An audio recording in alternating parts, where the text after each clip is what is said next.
E te tā i ngā karanga maha o te motu rarau mai ki te hui. Ko mihi ngā rangi tēnei e mihi atu nei kia koutou katoa. Welcome to the Hui, Māori current affairs for all New Zealanders. E taro ake nei. Beaten at school for speaking te reo. Once you disempower Indigenous people away from their language, then you disempower them from your culture, then you disempower from everything of who they are. Former Labour Minister Dover Samuels explains why a generation of Māori deserve an apology for the trauma they endured at the hands of the state. I mean, what would an apology mean for you? Without it, we don't honour those who really were the trailblazers in terms of standing up for te reo. We speak to COVID Response Minister Chris Hipkins. Then, personal choice versus public health. Māori health experts tackle misinformation about the COVID-19 vaccine. The first people that got it were old Pākehā white people. And if it wasn't safe, they wouldn't be giving it to them first.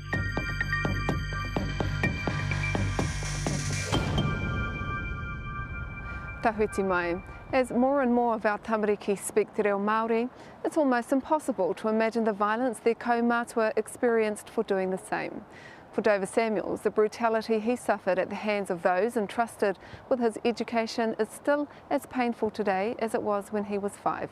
He's calling on the Crown to apologise for the physical punishment of Ngāpuhi children who he says literally had te reo Māori beaten out of them at school.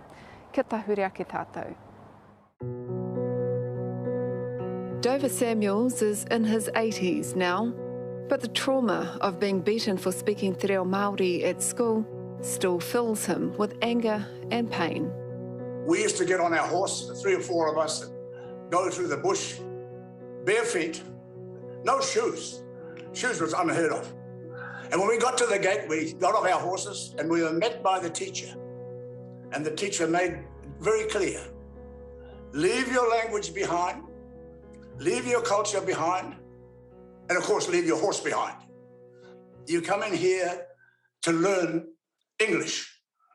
And if you speak your reo in the school grounds, right, you'll be strapped and you'll be caned. You'll be punished.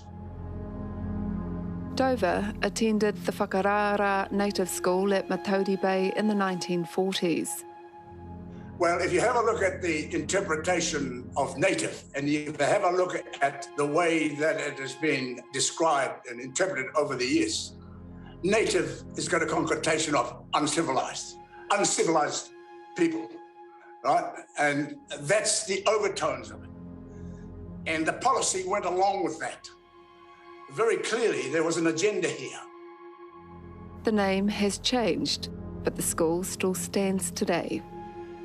The gate is still here. There's a notice there. It reminds me of the notice that used to be on the old gate that was made out of tea tree at Manuka. Not as flash as this one. But instead of saying a gate closed at all times, it says you're not allowed to speak Māori at all times. There's not a lot of happy memories here for the former Labour Minister, just sadness at how he and his classmates were treated. This original photo of the buildings in the school when I went to school, there would be only 1 or 2 of us that are still alive. And they were the pioneers. They were the ones really that took the brunt of the Crown's brutality upon that generation. And he believes that removing te reo was all part of a wider plan to brutally colonise the country. That was the beginning of a whole sequence of policies that attempted to disempower a Maori nation. Start from the youth, from the youngest first. Matua, you know, even trying to contemplate strapping a 5 or a 6-year-old these days, you know, it's just not even in our understanding anymore. But as a 5 or 6-year-old who was strapped for speaking te reo Māori, what was that like for you? We actually began to accept it as the norm, is that we were doing something wrong. Anybody will dob you in, not necessarily that the teacher can hear you speaking it himself or herself, but some of us were were encouraged to dog others in.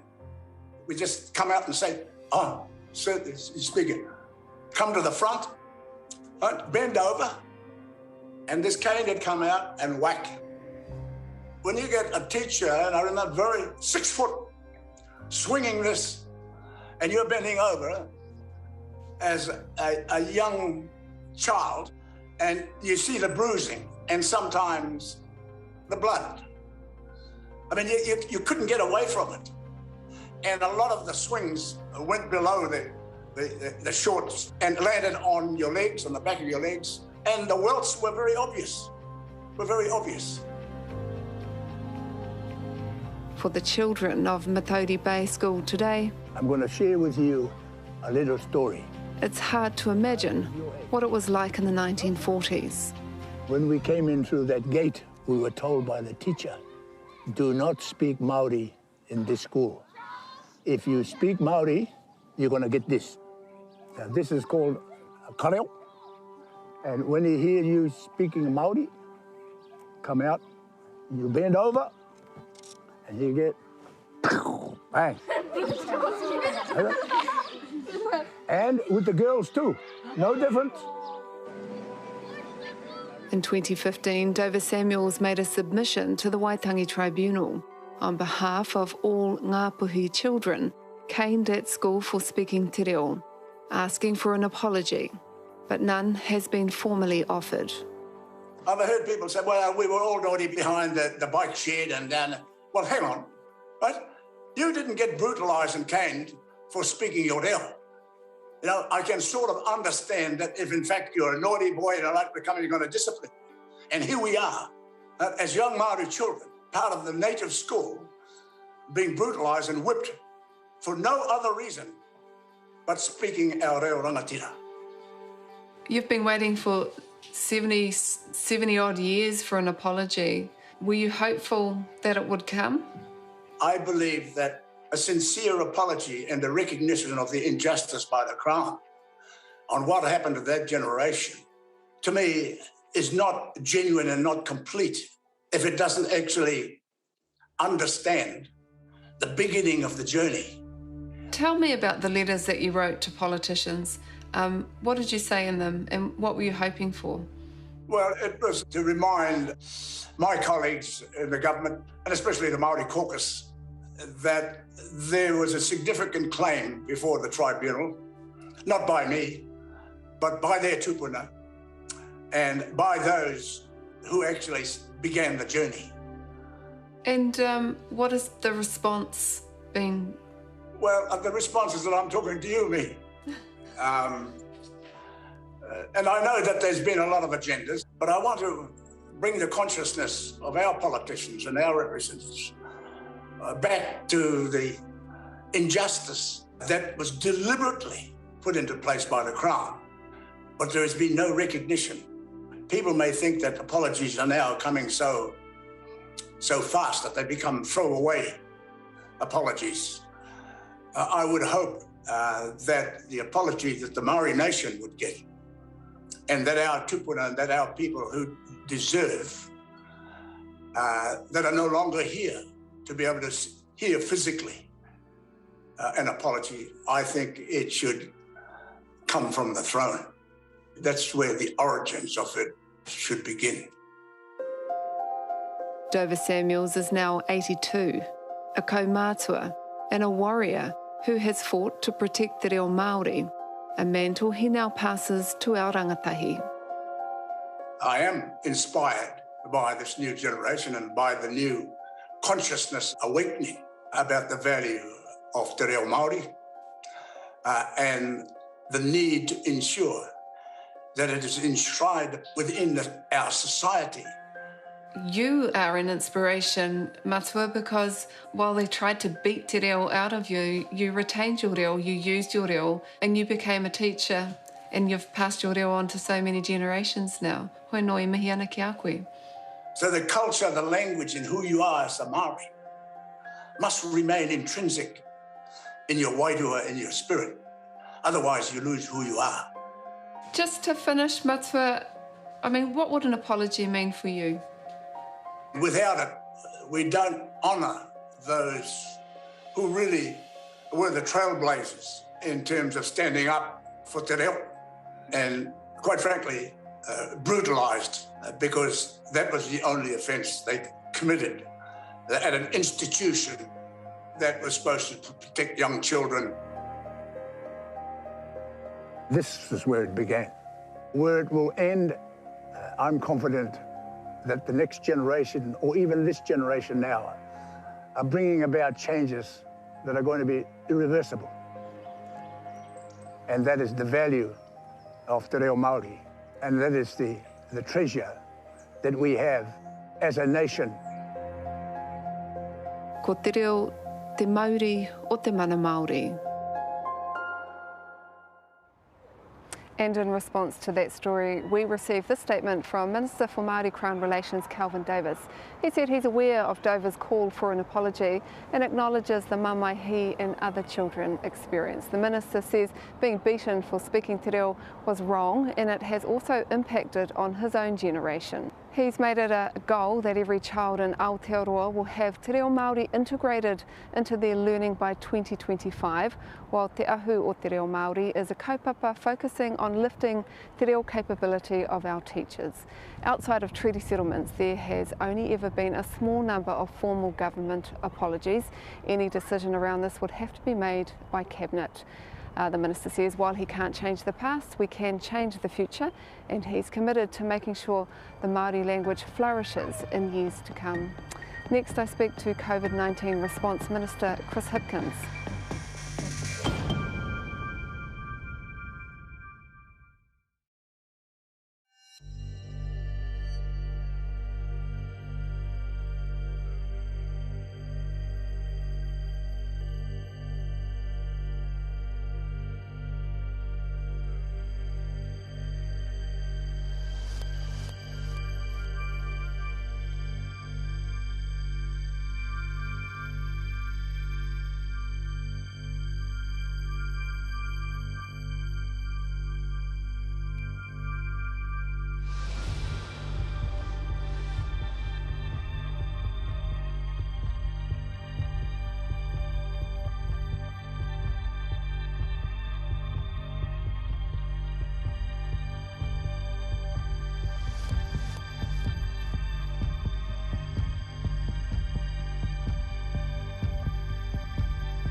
Auraki mai anō.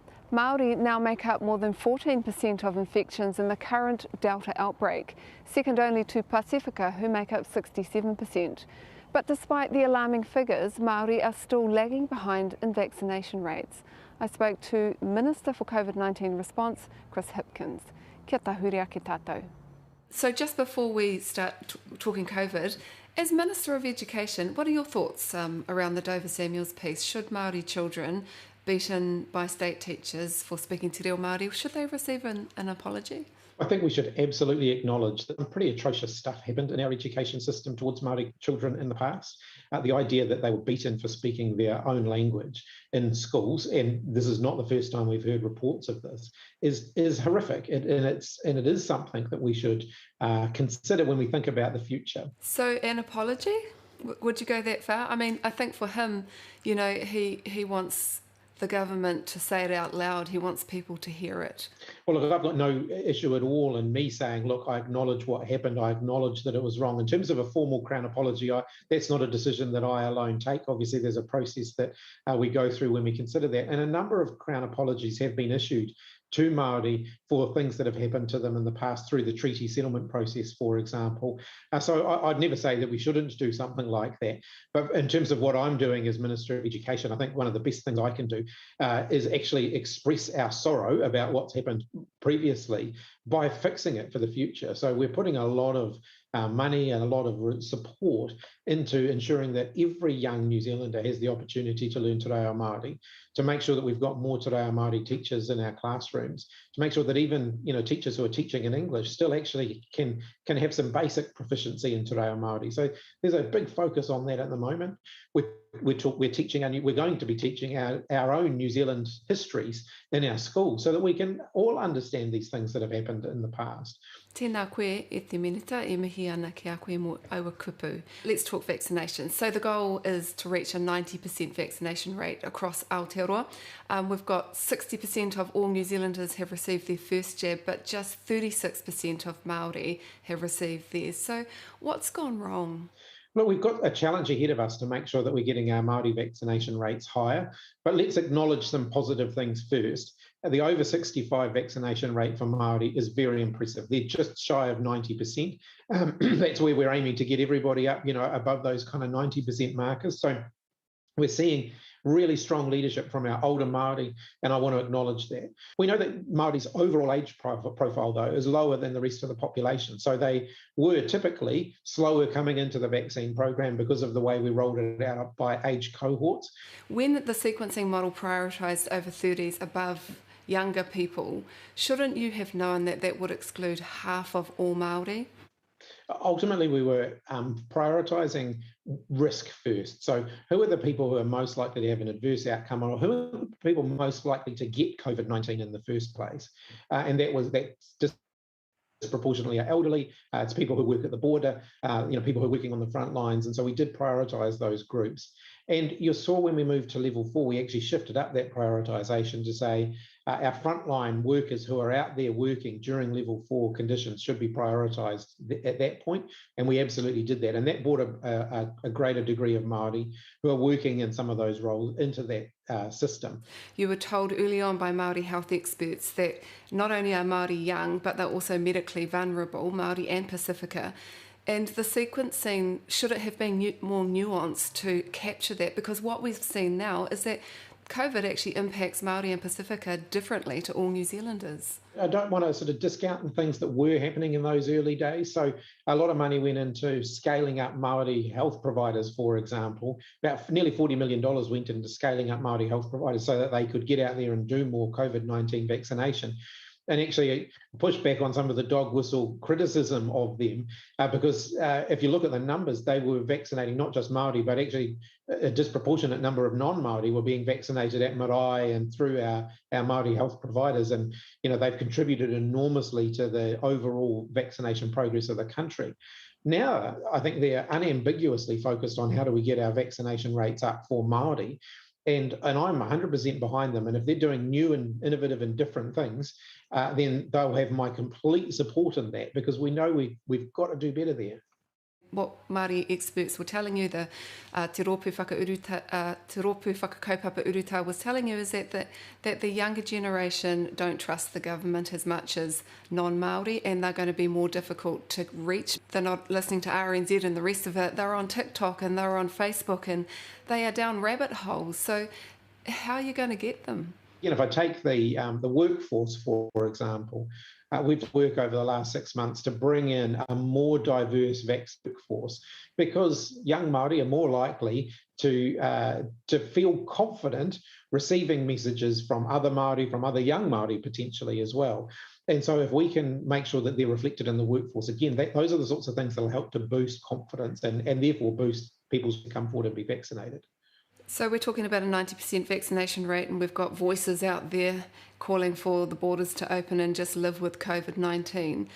The issue for Māori and Pacifica people, when you look at the 67% of those impacted or infected in this latest outbreak are just Pacific alone. Should it be 90% equity model, or is it just 90%? Because if it's not equitable, and if it's not across Māori, Pacific and other communities, and vulnerable communities, then those are the people who are going to be hospitalised and die. One of the reasons that the government has never set a formal target, now I'm aware 90% sort of gained a bit of traction over the last week because, some of the media have latched onto it and various commentators have been arguing about whether or not that's the right number.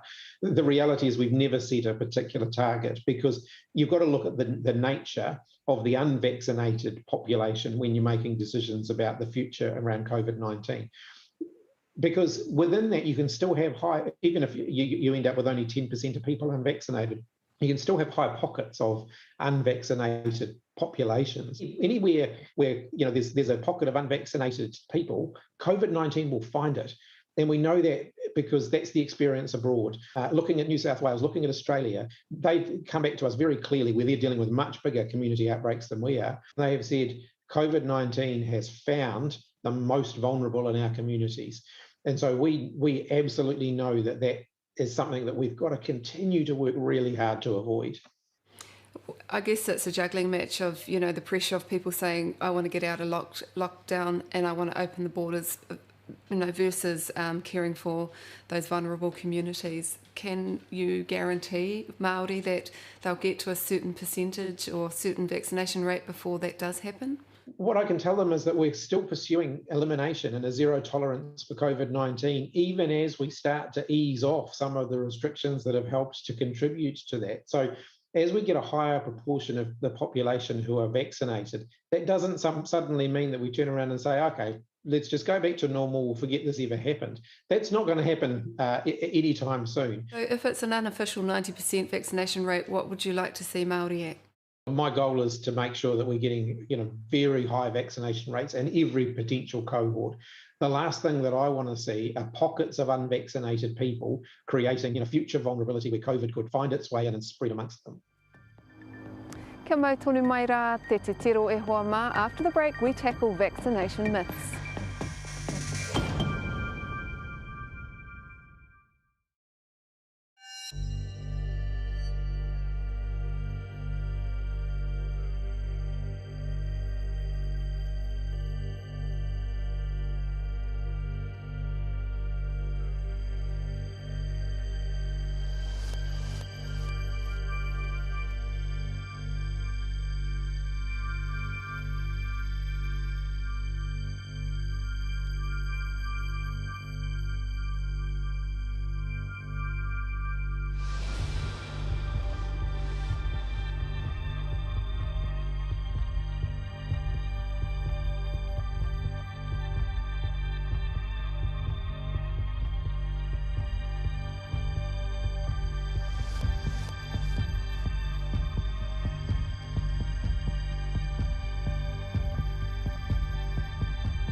As Aotearoa shoots for a 90% vaccination rate, there are fears too many people are falling for the misinformation they've read on social media. Although 88% of Māori aged over 65 have had their first dose of the vaccine, just 36% of Māori between 12 and 34 have had the jab. And there are concerns it's because they are getting their information from Facebook and TikTok. Kia D'Angelo Martin, tēnei pūrongo. Look at this. It's videos like this one that can stop whānau from getting the COVID vaccine. She's now a magnet.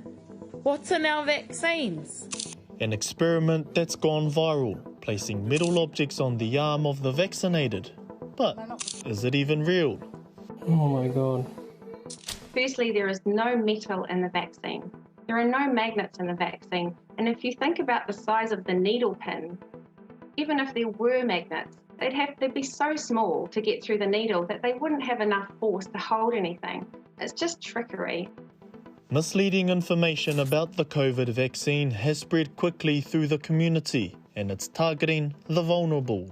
These videos, they just aren't true. A lot of people that have made these videos have since come out and admitted that they made them as a joke, but they went viral before they could take them down. There's a real risk with this kind of disinformation, though. It puts people's lives at risk because then they're reluctant to get the vaccine. And the most reluctant are Māori. Professor Sue Kringle. At the moment, our vaccination rates are lower than non-Māori people's vaccination rates, and so that means that we have less protection from COVID. While I totally acknowledge about personal choice, it's more complex when you're looking at something like COVID, I think. And that's where the kind of public health aspects come in, where we know that COVID affects more than one person. It affects a group of people, it affects a population. There have been cases where people have died from the vaccine. What's your take on that and what's your response to that? So there's definitely been one vaccine-related death that we know of in New Zealand. The deaths from the vaccination are very, very rare, extremely rare. And deaths from COVID are not extremely rare, especially in older people. So it's a matter of balancing up, the benefits of the vaccine. To put vaccine deaths into perspective, the American state of Mississippi has seen more than 9,000 people die from COVID, but 0 have died from the vaccine. It's these facts that Professor Kringle wants whānau to remember. Lots of whānau don't necessarily trust governments. And, good reason. We've had a terrible experience of colonisation. And, myself and many of my, doctor colleagues, we are working hard in this area because we know that, when you look at our experience in health services, that it's inequitable and unfair. And we're working very hard to try and make sure that the health system works for us. And the biggest myth about the vaccine is that it's an experiment. When people say, oh, is it safe? I mean, the trials and stuff show it's really safe and it's very, very effective. And, the first people that got it were old Pākehā white people. And if it wasn't safe, they wouldn't be giving it to them first. Perhaps not known to many whānau is the anti-vax movement has now been infiltrated by the alt-right and white supremacists. They have moved from stop the steal to stop the vaccine. Well, I think it suits their agenda that it helps them attract a whole new audience who previously would not have been attracted to them. You've got to think about why they might be comfortable encouraging a group like us, like Māori, who are more at risk from COVID, why they might be comfortable encouraging them to not get vaccinated, a white supremacist group. We just need as many people as possible taking up that vaccination opportunity. And the government states that by having a fully vaccinated society, our chances of returning to normal without restrictions are greater. The reality is that we can't stay closed off from the world forever. Eventually, we're going to have to get to a level of vaccination where we open the border and we go back to life as normal. But for all of those people who are unvaccinated, it really puts them at risk. There have been many cases overseas where people have begged for the vaccine on their deathbed when they're dying of COVID-19, but it's too late. You need 2 shots to be fully protected, and you need time to make that protection. And so you can't wait until the last minute. You really need to take the opportunity to get vaccinated now before it's too late. And what are your thoughts on the alternative medicines that have been promoted to fight off COVID? The big worry with alternative medicines is that until medicines are tested on a large number of people with the right kind of controls, there are a lot of unknown factors. These unknown factors include: what is the safe dose? How effective is it? Is it safe for our pregnant mums, our tamariki, our kaumātua? Does it interfere with other medications we might be on or other underlying health issues? What are the side effects? And so until these medicines have been really thoroughly tested with lots of people, we don't really know if they're safe. So it's a big risk, a big assumption. Whereas with the vaccine, it's gone through 3 clinical trials. Millions of people have been vaccinated safely worldwide, and it's been shown many, many times to be safe and effective. So it really is a case of prevention is better than cure. Nā D'Angelo Martin, tērā pūrongo. Ko hikina te hui e hoa mā, nohoro mai rā.